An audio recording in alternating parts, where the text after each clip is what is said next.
Hello everyone, and welcome to the third part of my Vancouver coffee tour series. If you haven't seen my other two parts, feel free to check those out as well. I'll link them above and in the description box below. This time around, I decided to visit two incredible shops that are a little less known but are seriously some hidden gems, as well as a third shop that I've always heard of but never had the chance to get to. So jumping right in, first we have Iktsuarpok. At least I'm hoping that's a decent pronunciation. The name itself is an Inuktitut word for the feeling of anticipation while waiting for someone to arrive. This lovely shop is located in the downtown east side, only a few blocks away from Gastown, where you'll find loads of bars, restaurants, and shops. Although the areas right around East Hastings tend to have a bad reputation, most people stick to themselves and don't bother you, especially as you'll be ordering coffee during the day in broad daylight. The coffee shop, or I should perhaps say stand, is very unique, as it will only ever be served through the side window for takeaway,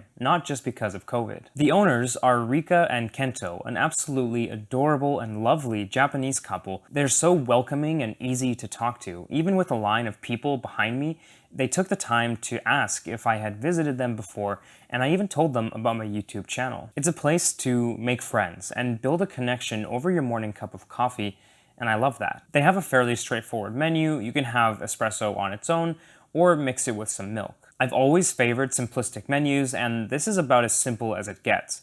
I find it helps to remove the confusion of naming conventions and having to define lattes versus flat whites or cappuccinos. Instead, you just tell them what you're looking for and they'll make it. As for the coffee itself, they buy the beans from well-known specialty roasters. They had some from Moving Coffee in Vancouver, Hatch Coffee Roasters in Ontario, and Rogue Wave from Edmonton, among others. They also sell a rotating selection of retail beans from these kinds of roasters, and it's a great place to find rare coffees that you otherwise wouldn't have access to unless you want to pay large shipping costs. You can tell just from the selection that they are having a blast with their coffee program, and they really know what they're doing with these coffees. When I visited, I bought an espresso with equal parts milk, a personal favorite of mine. The coffee they were serving was an Ethiopian from Hatch Coffee Roasters, and it was delicious. I definitely hope to go back, and I highly recommend giving them a visit. Now let's move on to the next coffee shop, not too far actually, about a 10-minute walk.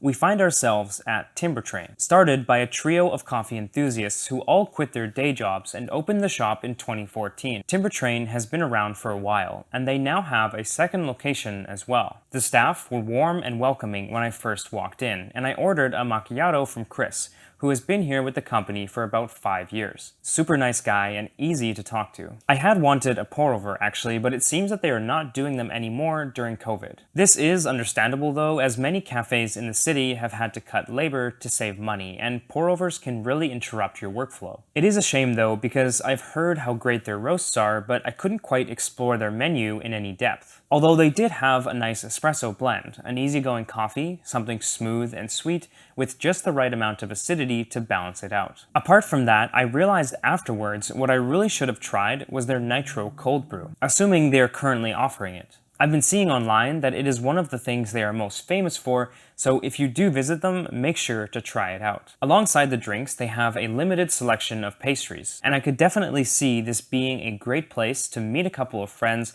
and to catch up with one another at the decently sized tables that they have to offer. The location is real close to the rest of Gastown and any SkyTrain or bus lines that you'd need to get to. In the end, I hope to go back soon to try their cold brew, and hopefully they'll start doing pour-overs again. But now, let's move on to the last coffee shop, and this one is actually not in Vancouver. I know that makes the title a bit misleading, but trust me, this hidden gem is incredibly worth the visit. The shop is called R Key Coffee Lab, located in Richmond, BC. It's about a half-hour drive from downtown Vancouver. The owner and roaster is named Russ, and he is incredibly passionate about his coffee. He brings in some really crazy stuff, like geishas from Panama and a Honduras coffee that had a unique whiskey barrel fermentation stage. In fact, this is the coffee that I got as a pour-over, and nothing has ever tasted so close to Bailey's or Irish cream as this coffee did. Loads of vanilla and caramel, and it almost reminded me of a Jack Daniel's Tennessee whiskey. It's all served in some beautiful cups and carafes, and the patio outside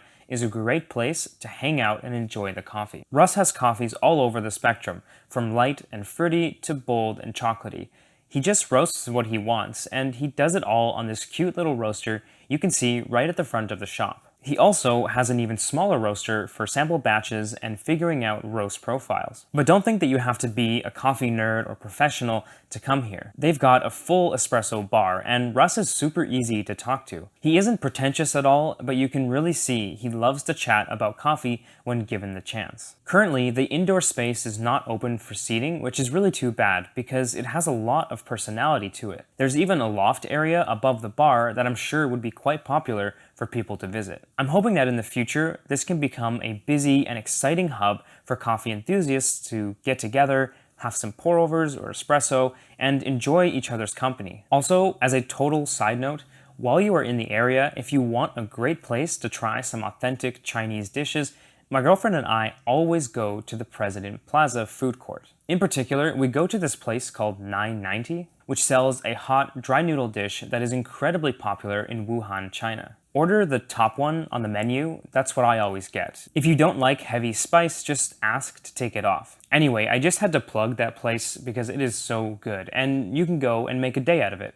Get some coffee, and then get some delicious noodles. So that does it for me today. I really hope that you enjoyed the tour of these coffee shops, and I would love it if you guys could like this video and subscribe if you haven't already. I am also on the Buy Me a Coffee platform where you can choose to support me for as little as $1. Any amount helps, and I've got the link in the description box below. Please have a wonderful rest of your day, and I will see you all again in the next video.